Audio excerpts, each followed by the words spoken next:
এবারে সরস্বতী পুজোটা হয়েছিল আমার গানের ঘরে।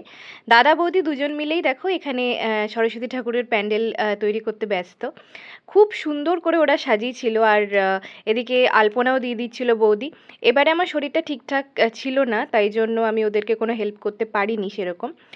তো আর আমাদের সরস্বতী পুজো হয়েছিল দ্বিতীয় দিন। আর এই দেখো কি সুন্দর আলপনা দিয়েছে বৌদি।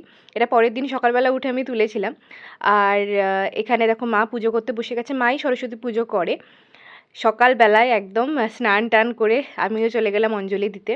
আর সরস্বতী পুজো মানে সেই ছোটোবেলার দিনগুলো খুব মনে পড়ে যখন স্কুলে যেতাম। আর আরেকটা জিনিসও খুব মনে পড়ে, সেটা হচ্ছে কুল খাওয়া। সেই পুজোর আগে কুল খাওয়া যাবে না, এটা একটা মানে খুবই কড়া একটা নির্দেশ ছিল। যাই হোক, খুব ভালো কেটেছে সরস্বতী পুজোটা। আর এই যে দেখো সন্ধেবেলাও কি সুন্দর লাগছিল দেখতে। তোমাদের সরস্বতী পুজো কেমন কাটলো জানিও কিন্তু। আর সবাই খুব ভালো থেকো, টাটা।